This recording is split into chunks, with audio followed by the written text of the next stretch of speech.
Have you ever stopped to wonder just how much a tree is worth? Of course, trees give us wood, one of nature's most versatile resources. We use it to build our homes and our furniture, and as fuel to keep us warm. But what about all the other things that a tree does for us? Like flood prevention.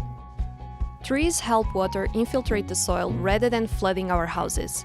A tree's roots stabilize the ground and prevent soil degradation and erosion, while dead leaves enrich the soil. Trees can provide protection from the wind by acting as a physical barrier. They provide shade, reduce urban heat island effects in cities, and they also work as great wildlife habitats. But wait, why should we put a price on these kinds of services? Aren't they all free anyway? Well, if you cut down a tree in a city, if you seal over your soil, you lose those services that the tree and the soil provide, helping to cool the city, helping to filter your water, helping to reduce flood risk and stormwater overflow.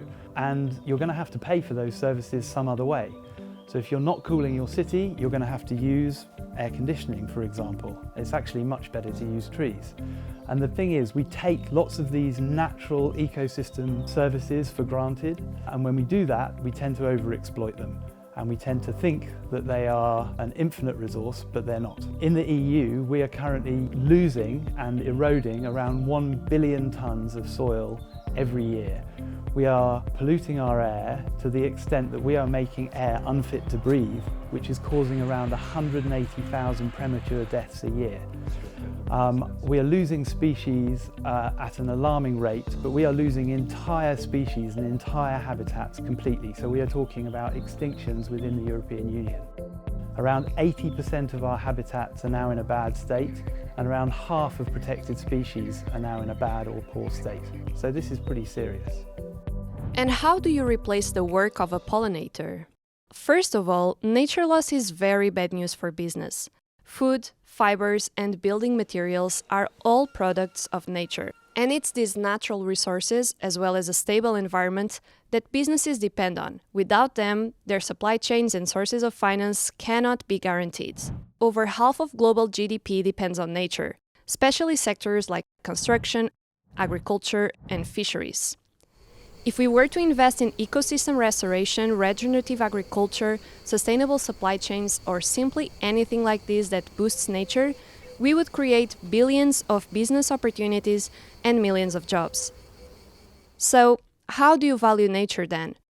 You can count and add up the value of natural resources using something called natural capital accounting. Or you can work out the market value of nature by creating trade systems for carbon or biodiversity where destruction in one area is compensated for by protection elsewhere. Or you can also set up systems where users of natural resources make direct payments or buy nature credits, paying providers for managing land in a way that provides ecological services. But there's no commonly accepted method of putting a value on nature, or for that matter, the price of a tree. Europe is warming faster than the global average. Trees are among the cheapest and most effective solutions, which is why the EU has a goal to plant 3 billion additional trees by 2030. One thing's clear: nature is the bedrock of a thriving economy. So maybe let's treat it like that. Subscribe to our channel for more.